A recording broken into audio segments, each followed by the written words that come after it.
Bonjour et bienvenue chez DigiSchool, je suis Sabrine Mazière, votre professeure de français et je vous propose aujourd'hui une vidéo sur la voix active et la voix passive et en particulier sur la conjugaison.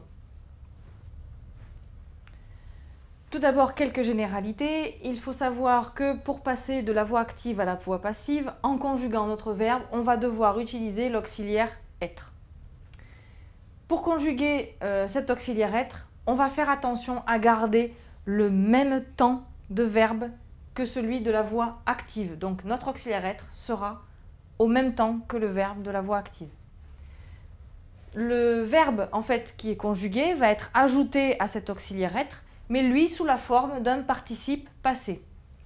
Concrètement, les élèves écrivent un article pour le journal du collège. Je vais avoir mon verbe écrire dans ma phrase active, ce verbe qui est au présent de l'indicatif. Je vais donc transformer mon présent de l'indicatif sur mon auxiliaire être et mon verbe écrire va devenir un participe passé et ça va donner un article est écrit par les élèves. Un petit récapitulatif sous la forme d'un tableau pour bien comprendre. Quand je suis au présent de l'indicatif, mon verbe écrire, il écrit. Quand je suis à la voix passive, c'est mon auxiliaire qui est conjugué au présent de l'indicatif, il est écrit. Plus le participe passé écrit qu'on va retrouver à chaque fois. Au futur, il écrira, c'est mon verbe être, mon auxiliaire être que je vais conjuguer au futur, donc il sera écrit. À l'imparfait, il écrivait, ça passera à l'imparfait pour l'auxiliaire, il était écrit. Passé simple, il écrivit, mon auxiliaire au passé simple, il fut écrit. Je poursuis. Mon passé composé, il a écrit. Je vais rajouter tout simplement le passé composé de l'auxiliaire être qui se forme en deux parties, puisque passé composé, c'est un temps composé, donc il a été écrit.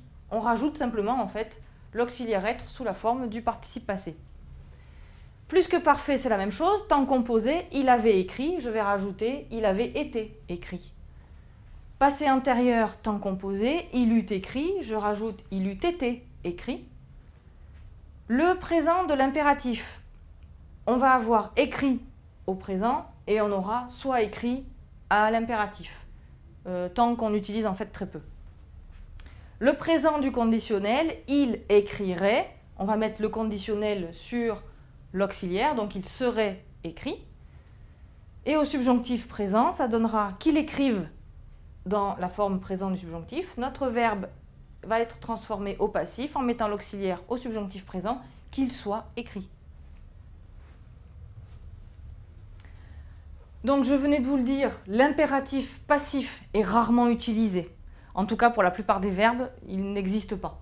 On va vous trouver, dans certains cas, davantage avec tu ou vous, rarement avec nous. Ensuite, pour vérifier qu'une phrase est bien à la voix passive, on peut avoir une petite astuce, c'est de rajouter par exemple par Paul, qui serait un complément d'agent. Exemple, un article a été publié, je ne sais pas si ma phrase est à la voix active ou passive, j'ai un doute, je vais rajouter par Paul. Un article a été publié par Paul. Ça marche, c'est une phrase à la voix passive. Il était déjà parti. J'ai repéré l'auxiliaire être. Je ne sais pas si ma phrase est donc active ou passive, j'ai un doute. Je vais rajouter par Paul et on va vérifier. Il était déjà parti par Paul. Là, ma phrase ne veut rien dire. C'est que vraisemblablement, ma phrase est écrite à la voix active. Simplement, le verbe partir se conjugue au passé composé avec l'auxiliaire être. Mais ce n'est pas une voix passive. En conclusion, on va retenir que l'auxiliaire être de la phrase passive est conjugué au même temps que mon verbe de la voix active. Et on va retenir également que mon verbe passe au participe passé et qu'il va s'accorder donc avec le sujet puisqu'on utilise l'auxiliaire être. Voilà pour cette vidéo sur la conjugaison de la voix passive. Je vous propose également de regarder les autres vidéos de DigiSchool qui traitent aussi de la voix passive et notamment sur la construction de cette voix passive. À bientôt!